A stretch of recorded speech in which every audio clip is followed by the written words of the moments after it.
मनहूस नदी और खौफनाक रास्ता। उत्तर प्रदेश का बनवारीपुर गांव सूरज की मध्यम रोशनी में नहाया हुआ था। ये गांव प्राकृतिक सुंदरता से भरा हुआ था। चारों ओर हरे भरे पेड़ पौधे और कल कल बहती नदी गांव के सरहद का काम करती थी। शहर की ओर जाने के लिए यहाँ से दो रास्ते जाते थे। एक रास्ते पर शिव मंदिर के कुछ दूर बने हरावन घाट को पार करके जाना होता था। दूसरा रास्ता लेने पर आपको आगे 2 किलोमीटर दूर पुल से जाना होता। इस गांव का मुखिया था सुरेश कुमार। सुरेश की उम्र 27 साल थी और वो अपने छोटे भाई और दादाजी के साथ रहता था। सुरेश के पिताजी का देहांत होने के बाद उसने नौकरी ना करते हुए शहर छोड़कर गांव में ही रहकर घर और खेती की जिम्मेदारी संभाली। आज खेत से आने के बाद वो आराम करने बैठा था और बगल में दादाजी अखबार पढ़ रहे थे। दादाजी ने उसके छोटे भाई रमेश के बारे में पूछा। अरे रमेश कहाँ रह गया? जी वो तो नदी के रास्ते शहर गया है, घर का सामान लाने। नदी के रास्ते? दादाजी ने चेहरे पर चिंता के भाव लाते हुए पूछा। हाँ, दोपहर के खाने का समय हो रहा था तो मैंने उसे छोटे रास्ते से जाने को कहा ताकि वो जल्दी वापस आ सके। रमेश ने उत्तर दिया। अरे बेवकूफ, बचपन से ही तुम दोनों को उस रास्ते की तरफ जाने से मना करता आया हूं, फिर भी ऐसी गलती कर दी, दादाजी ने भड़कते हुए कहा। क्या दादाजी, अब हम बच्चे थोड़ी हैं जो जंगल और नदी के रास्ते जाने से डरें, रमेश ने हंसते हुए कहा। तुम नहीं जानते कि उस रास्ते में कैसी बला है, इसलिए हंस रहे हो। बस भगवान से दुआ करो कि रमेश सही सलामत लौट आए, दादाजी ने गंभीर स्वर में कहा। तभी सुरेश के फोन की घंटी बजी। अस्पताल से कॉल आया था। उसके भाई की बाइक का एक्सीडेंट हो गया था। अस्पताल से कॉल आते ही वह गाड़ी की ओर भागा और अपनी सेंट्रो कार को पूरी गति से दौड़ा दिया शहर की तरफ, भाई से मिलने की बेचैनी में। उसके मन में अनेक विचार आ रहे थे। दादाजी ये नदी वाले रास्ते के बारे में क्या कह रहे थे? उस रास्ते की क्या कहानी है? ऐसी कौन सी बला है उस डगर में?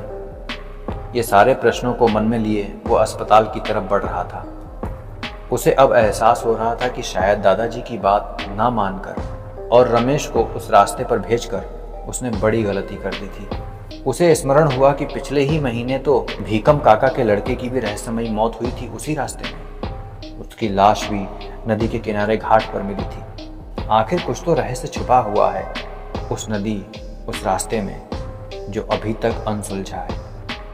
अस्पताल पहुंचकर सुरेश को पता चला कि उसके भाई को गंभीर चोट तो नहीं आई है, पर अभी भी वो बेहोश है। सुरेश ने राहत की सांस ली और रमेश के बगल में जाके बैठ गया। उसके मन में विचार आया कि बेकार ही डर रहा था दादाजी की बातों से।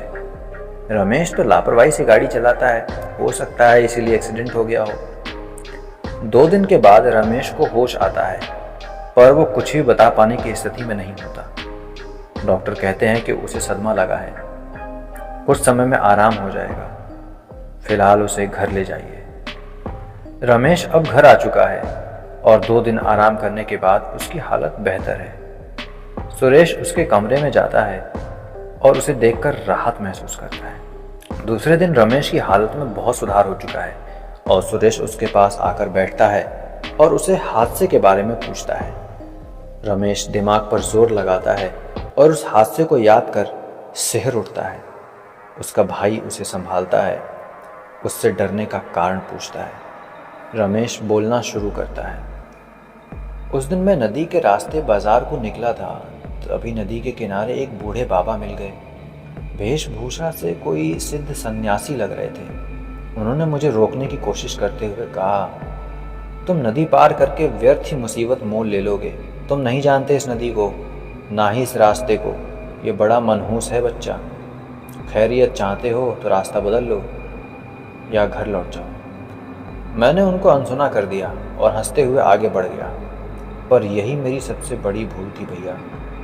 रमेश ने आगे बताया कि बाबा की बातों को अनसुना करके मैं नदी की तरफ बढ़ गया और वहाँ से शहर जाने वाली डगर पकड़ ली। थोड़ा आगे बढ़ने पर जंगल की शुरुआत हो चुकी थी। तभी मुझे एहसास हुआ जैसे कोई मेरे पीछे आ रहा हो, पर मुड़कर देखा तो कोई नहीं था। मुझे हंसी छूट गई कि मैं भी कहाँ बाबा की बातों में आकर भ्रम में फंस रहा हूँ। अब मैं बाइक को धीमी कर सुनसान रास्ते के मौज लेते हुए शहर की तरफ बढ़ रहा था। प्रकृति अपने जलवे बिखेरे हुए थी और मैं मन ही मन गीत गुनगुनाने लगा।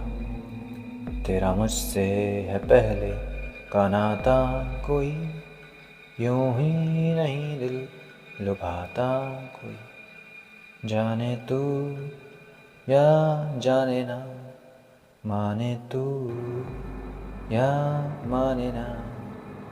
इतना ही गुनगुना पाया था कि अचानक मेरी बाइक के नीचे कुछ आ गया और मेरा संतुलन बिगड़ गया। किसी तरह खुद को और बाइक को संभाल पाया और नीचे उतरकर बाइक के टायर की जांच करने लगा।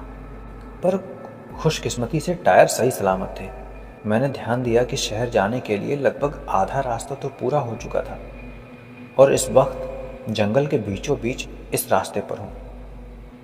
मुझे प्यास लगने लगी थी तो गाड़ी खड़ी करके पास में बहती नदी में पानी पीने के लिए बढ़ गया। मैं हाथ से पानी लेकर पीने ही लगा था कि मुझे आभास हुआ कि कोई झाड़ियों में आसपास मौजूद है। तभी मेरे कानों में एक आवाज़ गूंजी, देखो अभी खोना नहीं, कभी जुदा होना नहीं, हरदम यूं ही मिलेंगे दो नैन, वादा रहा ये इस शाम का, जाने तू या जाने ना, माने तू या माने ना। ये तो वही गाना था जो मैं कुछ देर पहले गुनगुना रहा था। मैं हैरानी से आवाज़ के स्रोत को खोजने की कोशिश करने लगा, पर धीरे धीरे वो गाने की आवाज़ और तेज हो गई। वादे गए बातें गईं, जागी जागी रातें गईं, चाह जिसे मिला नहीं तो भी कोई गिला नहीं, अपना तो क्या जिए मरे चाहे कुछ हो, तुझको तो जीना रास आ गया। तभी मुझे मेरे दाएं ओर से एक औरत का साया स्पष्ट होते दिखा और कुछ ही देर में एक युवती बंजारन की वेशभूषा में थी मेरे सामने आकर रुकी। मैं सोच में पड़ गया कि ये लड़की कौन है और इस वक्त इस जंगल में क्या कर रही है। मेरे कुछ पूछने से पहले वो बोल पड़ी, मुझे जंगल पार उस गांव जाना है, आप अपनी गाड़ी से पहुंचा देंगे बाबूजी। अब मैं बोल पड़ा, पर तुम कौन हो और इस वक्त दोपहर में इस जंगल में क्या कर रही हो, और वो गाना क्यों गुनगुना रही थी। तभी वो बोली, आ गले लग जा। क्या? मैंने चौंकते हुए बोला, मेरी सबसे पसंदीदा फिल्म है ये। आपको इस फिल्म का गाना गाते सुन रही थी, आपने तो वो गीत अधूरा ही छोड़ दिया था, तो बस पूरा कर लिया गीत को मैंने, उसने हंसते हुए कहा। पर तुम हो कौन, ये बता दो या बस गाना ही गाओगी। मैंने हंसते हुए पूछा। जी, मेरा नाम वैदेही है और मैं नदी किनारे मंदिर के सामने लकड़ी के कारखाने में अपने पिताजी को खाना देने आई थी, जो वहाँ पे नौकरी करते हैं। घर पर मेरा 5 साल का छोटा भाई अकेला है। आपकी गाड़ी यहाँ दिखी तो सोचा आप जल्दी घर पहुँचने में मेरी मदद कर सकें, बस इसीलिए आपकी ओर चली आई। उसकी आवाज़ में एक अजीब सा आकर्षण था। घूंघट के कारण उसके चेहरे को देखने में मैं असफल था। फिर मैंने उसे गाड़ी पे पीछे बिठाया और धीरे धीरे आगे बढ़ने लगा। अभी कुछ दूर ही बढ़ी होगी मेरी बाइक कि एक हवा का झोंका मेरे चेहरे से टकराया। मैंने चेहरा घुमा के बचने का प्रयास किया और फिर सीधा होकर बाइक चलाने लगा। तभी मेरी नज़र बाइक में लगी साइड की कांच पे पड़ी और मैं भय से सिहर उठा। हवा के झोंके के कारण वैदेही का घूंघट हट गया था और वह एक अत्यंत खौफनाक चेहरा मुझे साइड कांच में दिख रहा था। उसके आंखों की पुतलियां एकदम सफ़ेद थीं और चेहरे पर जगह जगह चोट के निशान थे। उनमें से सुर्ख लाल खून रिस रहा था। सब मिलाकर एक अत्यंत भयानक सूरत थी। मेरी हिम्मत अब जवाब देने लगी। मैं पीछे मुड़कर देखने का जोखिम नहीं ले पा रहा था।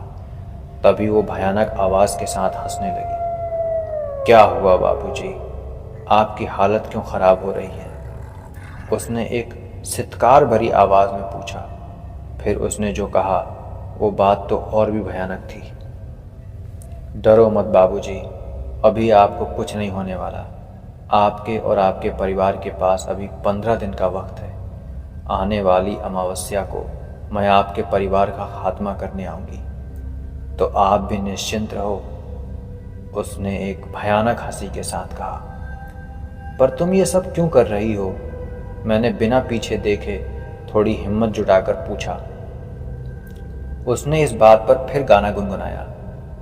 तेरा मुझसे है पहले का नाता कोई, यूं ही नहीं दिल लुभाता कोई, देखो अभी खोना नहीं, कभी जुदा होना नहीं। इन आखिरी शब्दों के साथ वह हवा में गायब हो गई।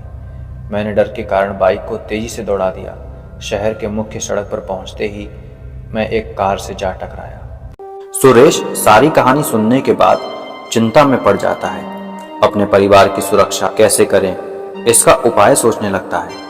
अचानक उसे ख्याल आता है कि उस नदी और रास्ते की तरफ जाने से दादाजी रोकते थे हमेशा, तो क्यों ना उनसे मदद ली जाए और उन्हें पक्का कुछ तो जानकारी होगी। यह सोचकर सुरेश दादाजी को रमेश के द्वारा सुनाई गई सारी दास्तां बता देता है। क्या कह रहे हो? दादाजी चिल्लाए। मंदिर के पास का लकड़ी का कारखाना तो कब का बंद हो चुका है, अब वहां तो सिर्फ खंडहर है। सुरेश ने कहा, दादाजी उस कारखाने के बारे में कुछ बताइए ताकि उस बला का राज मालूम हो सके। दादाजी बोल पड़े। बहुत साल पहले तुम्हारे पिताजी ने उस कारखाने की शुरुआत की थी और आसपास के गांव के बहुत से मजदूर काम करते थे उस कारखाने में। तुम्हारे चाचा जी भी काम की देखरेख किया करते थे, पर एक दिन वह अचानक गायब हो गए, कभी लौट के नहीं आए। कारखाने का काम भी धीरे धीरे ठप हो गया, तब से वहां खंडहर ही बचा है। सुरेश कारखाने की कहानी जानने के बाद सोच में पड़ गया। इतने सारे मजदूर वहां काम करते थे, अब ये कैसे जाना जाए कि उस स्त्री के पिता कौन थे? सुरेश इसी असमंजस से जूझ रहा था कि अचानक उसे ख्याल आया कि रमेश किसी बाबा की बात कर रहा था जो उसे नदी वाले रास्ते में मिले थे। अवश्य ही वो कोई सिद्ध पुरुष होंगे, शायद वो मेरी मदद कर सके और मेरे परिवार की सुरक्षा हो सके। रात होने को होती है। सुरेश बाबा से कल सुबह मुलाकात का निश्चय करके सोने चला जाता है। इधर रमेश बिस्तर पर पड़ा है। उसके जहन में उस स्त्री की भयानक छवि अभी भी नहीं जा रही। वो परिवार की सुरक्षा के लिए चिंतित है, पर थकावट के कारण उसकी पलक बंद हो जाती है। जैसे ही सुरेश आंख बंद करता है, उसे आभास होता है जैसे उसके शरीर का भार बढ़ गया। उसे ऐसा लगता है कि कोई उसके ऊपर बैठा है, पर वो आंख खोलने की हिम्मत नहीं कर पाता। तेरा मुझसे है पहले का नाता कोई, यूं ही नहीं दिल लुभाता कोई। फिर उसी गाने के एक सितकार भरे स्वर रमेश के कानों में पड़ते हैं।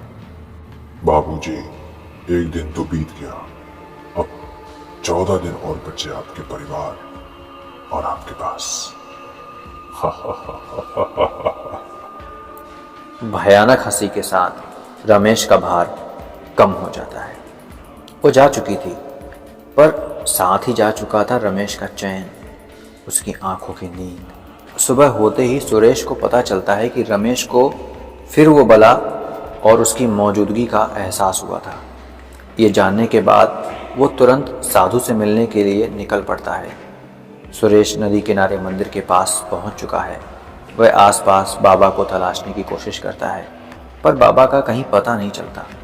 निराश होकर सुरेश मंदिर में प्रवेश करता है।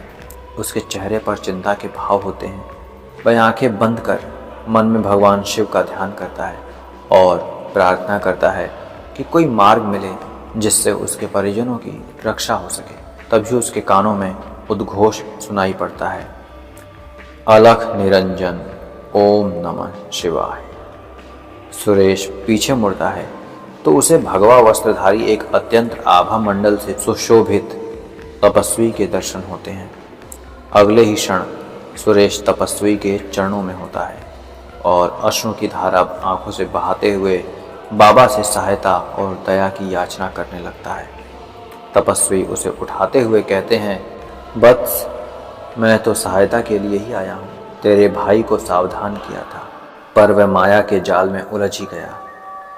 सुरेश बोल पड़ा, वह अभी नादान है महाराज। उसने अभी आप जैसे महात्माओं का सम्मान करना नहीं सीखा। उसके व्यवहार के लिए उसे क्षमा करें, क्योंकि अबोध को क्षमा देना और अपने ज्ञान से उसकी रक्षा करना आप जैसे साधुओं का काम है। मुझ पे कृपा करें महाराज। साधु बाबा सुरेश के मीठे वचन से खुश हो गए और बोले, पुत्र, मनुष्य को अपने प्रश्नों के उत्तर स्वयं तलाश करने होते हैं।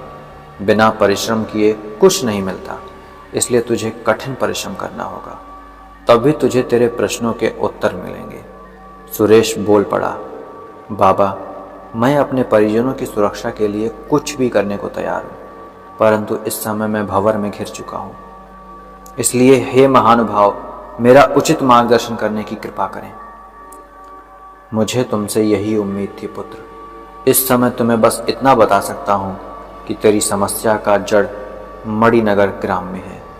सुरेश ने बाबा को प्रणाम किया और आंखें बंद की, और जैसे ही आंख खोली बाबा जा चुके थे।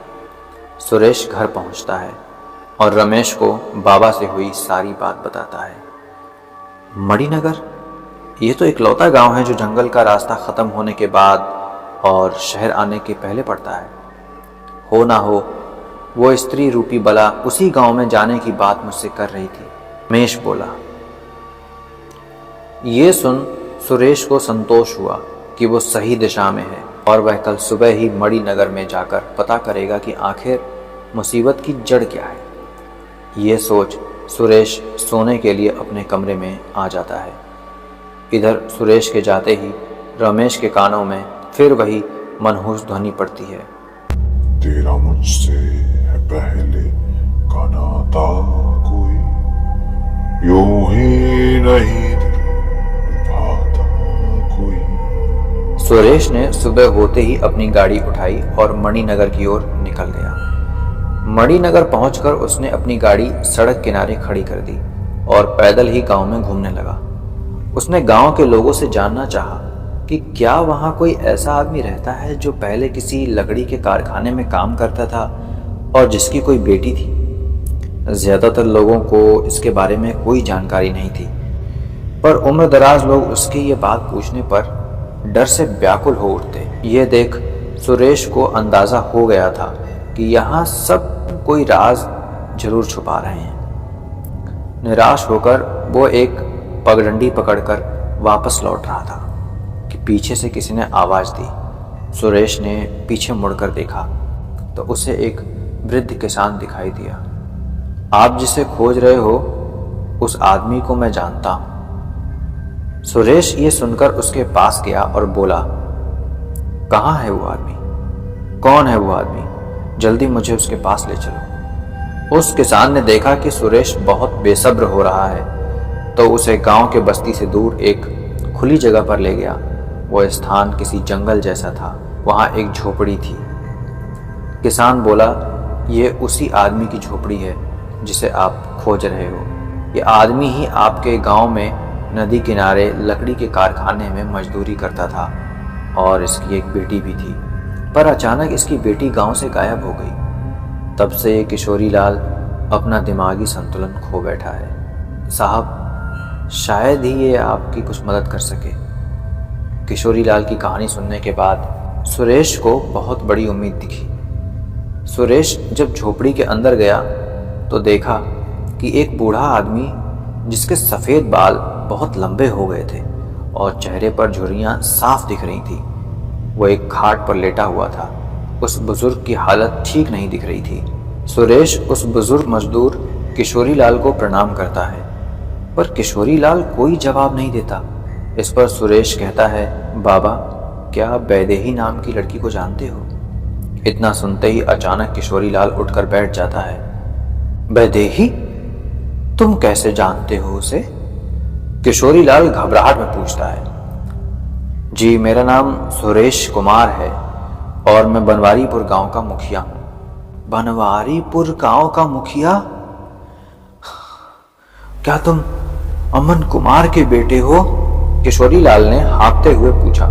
जी, आपने सही कहा, सुरेश हैरान होकर बोला। तो उसने जो कहा था वो करने के करीब पहुंच ही गई। किशोरी लाल ने लंबी आह भरी। आप किसकी बात कर रहे हैं? मैं कुछ समझा नहीं। सुरेश ने पूछा। मेरी बेटी वैदेही की। तो क्या वो बला आपकी बेटी है? वो मेरे परिवार के पीछे क्यों पड़ी हुई है? हैरान सुरेश ने पूछा। हाँ, वो मेरी बेटी थी, पर अब वह एक बला बनकर नदी और उसके आसपास भटक रही है उसकी आत्मा। तुम्हारे परिवार से बदला लेना ही उसका मकसद है। बदला? वो भी मेरे परिवार से? सुरेश बोला। हाँ, मेरी बेटी की मौत का जिम्मेदार तुम्हारे परिवार का सदस्य है, इसलिए वो तुम्हारे पूरे परिवार का विनाश करना चाहती है। बाबा, कृपया मुझे पूरी हकीकत बताएं। सुरेश गिड़गिड़ाने लगा। तो सुनो बेटा, बहुत साल पहले तुम्हारे पिताजी अमन कुमार और उनके छोटे भाई विनय कुमार ने मिलकर नदी के किनारे एक लकड़ी के कारखाने की शुरुआत की। आसपास ऐसा कोई कारखाना न होना और जंगल की वजह से लकड़ी की भरपूर उपलब्धता के कारण कारखाना अच्छा चल निकला। नज़दीक के गांव से भी गरीब लोग वहां मजदूरी करने लगे। उनमें से मैं भी एक था जो सुपरवाइज़र का काम करता था। मेरी बेटी वैदेही रोज़ मेरे लिए दोपहर के समय खाना लाती और हम साथ में ही भोजन करते। उसकी माँ उसके छोटे भाई को जन्म देकर चल बसी थी। वैदेही घर का सारा काम करती और भाई को भी संभालती थी। उसकी उम्र 18 साल हो चुकी थी। अब मुझे उसकी शादी की भी चिंता सताती और उसके चले जाने के बाद घर के कामों की भी। एक दिन कारखाने में खाना खाते वक्त उसने मुझे बताया कि वो तुम्हारे चाचा विनय से प्रेम करती है और दोनों शादी करना चाहते हैं। ये सुनकर मुझे बहुत खुशी हुई। मैंने उसे वादा किया उन दोनों के रिश्ते की बात मैं ठाकुर साहब से ज़रूर करूँगा, पर होनी को कुछ और ही मंजूर था। ठाकुर साहब यानी तुम्हारे दादा को उनके प्रेम की बात कहीं और से मालूम पड़ गई। वो गुस्से से तिलमिला उठे। उन्हें अपने से छोटी जाति में रिश्ता करना मंजूर न था। उन्होंने दोनों को दूर करने के लिए तुम्हारे चाचा को विदेश भेज दिया। विनय वैदेही से सच्चा प्यार करता था। वो वहाँ से भी चिट्ठी या टेलीफोन से उसके संपर्क में था। उसने उसे भरोसा दिया कि पिताजी का क्रोध कुछ दिन में शांत हो जाएगा और फिर वो दोनों एक हो जाएंगे। लेकिन इसी दौरान विनय के लिए बहुत ही बड़े ठाकुर की बेटी का रिश्ता आया। तुम्हारे दादाजी ने जब विनय से बात की तो उसने साफ कह दिया कि वह सिर्फ वैदेही से ही शादी करेगा। तुम्हारे दादाजी को ये बात मालूम थी कि वैदेही के होते हुए वो विनय की शादी कहीं और नहीं कर पाएंगे। एक दिन सुबह ठाकुर साहब कारखाने में पधारे और मुझसे कहा कि वो एक बार वैदेही से मिलना चाहते हैं, इसलिए जब वो खाना लेकर आए तो उसे कारखाने के नीचे गोदाम में भेज दूं। उस दिन जब वैदेही खाना लेकर पहुंची तो मैं उसे गोदाम में ले गया और खुद बाहर खड़ा होकर उसे अंदर भेज दिया। ठाकुर साहब ने वैदेही को बहुत समझाया कि वो विनय को भूल जाए, पर वैदेही किसी भी हाल में नहीं मानी। तभी ठाकुर साहब का इशारा पाकर गोदाम में मौजूद एक आदमी ने वैदेही के पेट में खंजर उतार दिया। मैं ये देख अंदर दौड़कर आया, पर मुझे पकड़ लिया गया।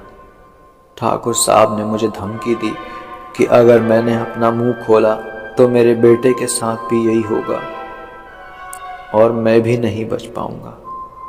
उन्होंने वैदेही को गोदाम में तड़पते छोड़ उस कमरे में ताला मरवा दिया और मुझे नौकरी से निकाल घर भेज दिया। इस वारदात के कुछ दिनों के बाद कारखाने में अजीब अजीब घटनाएं होने लगीं और धीरे धीरे वो पूरी तरह से ठप हो गया। तब से उस रास्ते पर ना जाने कितनों को शिकार बना चुकी है वो। एक दिन मेरे सपने में आकर कहा था उसने कि उसके मौत के जिम्मेदार परिवार का खात्मा ही उसका लक्ष्य है, पर मंदिर की वजह से वह गांव में नहीं पहुंच पाती थी। पर वो तो मेरे भाई के पीछे पड़ गई है और मेरे घर भी आ चुकी है। सुरेश ने कहा, उसके लिए उसने ज़रूर तुम्हारे भाई के जिस्म में प्रवेश किया होगा, तभी वो घर तक पहुंच पाई।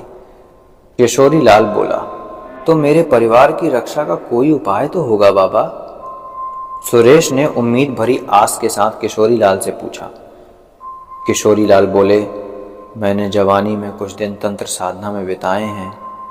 इस आधार पर कह सकता हूँ कि अगर किसी तरह तुम उस गोदाम में जाकर वैदेही के शरीर को जला दो और तुम्हारे दादाजी को कानूनी प्रक्रिया से सजा दिला सको तो तुम्हारे भाई के शरीर को वो छोड़ देगी और उसकी आत्मा को शांति मिल जाएगी।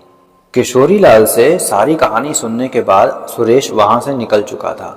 रास्ते में ही उसे दादाजी का फ़ोन आया और रमेश की तबीयत बहुत ख़राब होती जा रही है और वो अजीब तरह का व्यवहार कर रहा है। सुरेश को अपने गांव पहुंचते हुए रात हो गई थी। तभी अचानक उसे ध्यान आया कि इस राज का पता करते करते 14 दिन बीत चुके हैं और आज ही वो अमावस्या की रात है। सुरेश किसी भी कीमत पर अपने परिवार को बचाना चाहता था। उसने जल्दी जल्दी कारखाने में पहुंचकर वैदेही के शरीर को जला देने का निश्चय किया। उसने अपनी गाड़ी जंगल के छोटे रास्ते से नदी की ओर दौड़ा दी। काली अमावस की रात में जंगल के सन्नाटे को चीरते हुए उसकी कार दौड़े जा रही थी। नदी के करीब पहुंचते ही अचानक उसे सामने से कोई आता हुआ दिखाई दिया, पर अंधेरे की वजह से वो ठीक से देख नहीं सका। बस गाड़ी धीमी कर दी। गाड़ी उस आदमी के थोड़ा करीब पहुंचने पर सुरेश हैरान रह गया, क्योंकि सामने से और कोई नहीं, उसका छोटा भाई रमेश अजीब तरह से चल के आगे बढ़ रहा था और उसके हाथ खून से सने थे। सुरेश ने गाड़ी रोक दी और नीचे उतर गया। भाई तू यहाँ क्या कर रहा है? सुरेश ने पूछा। जवाब में रमेश अजीब सी डरावनी शक्ल बनाने लगा और एक लड़की की आवाज़ रमेश के मुंह से निकली, तेरा मुझसे है पहले कहना था कोई, यूं ही नहीं धूल पाता कोई। सुरेश बुरी तरह सहम उठा। ये गाना तो वो बला गा रही थी जब वो भाई से उस दिन जंगल में मिली थी। सुरेश ने मन में सोचा, वो समझ गया कि उसके भाई रमेश के शरीर में वो वैदेही है। छोड़ दो मेरे भाई को, उसने तुम्हारा क्या बिगाड़ा है? गलती मेरे दादाजी की थी ना, तो मैं उन्हें कानूनी तौर पे सजा दिलवाऊंगा, ये वादा करता हूं तुमसे। सुरेश उसके सामने दयनीय सुर में गिड़गिड़ाने लगा।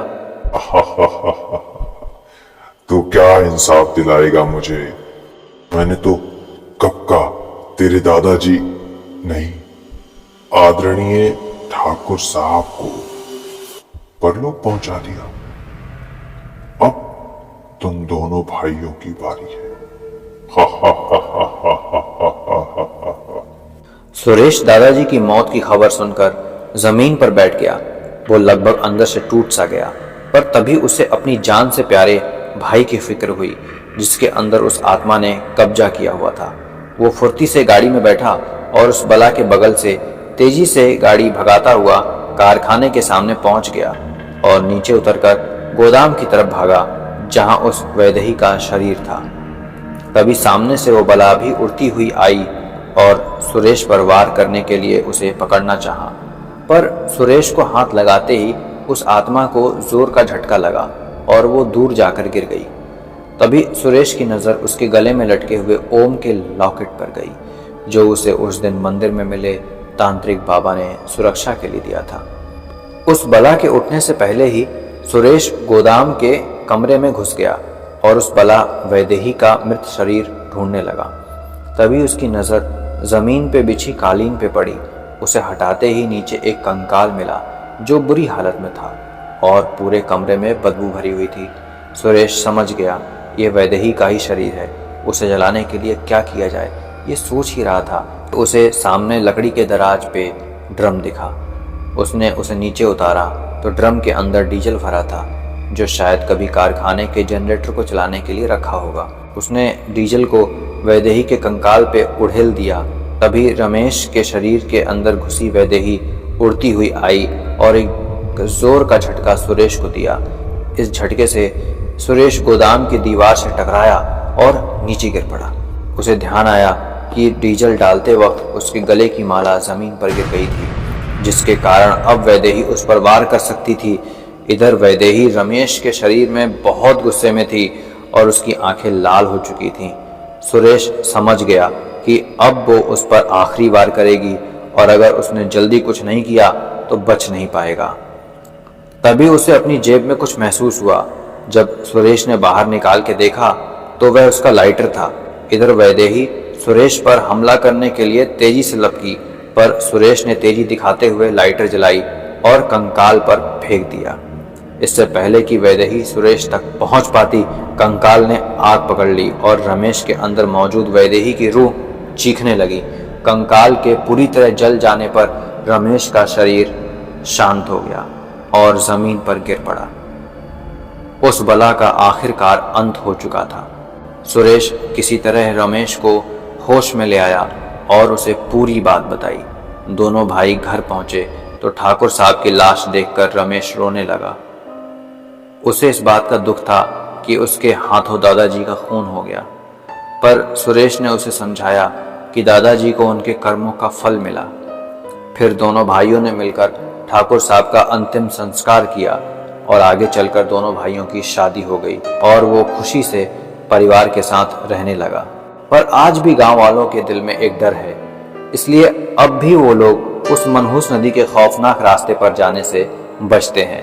तो कैसी लगी ये कहानी पसंद आई हो तो वीडियो को लाइक कर दीजिएगा, चैनल को सब्सक्राइब कर दीजिएगा, क्योंकि ऐसी ही और कहानियां हम इस चैनल पे लाते रहेंगे। अद्भुत चैनल आप सबके मंगलमय होने की कामना करता है।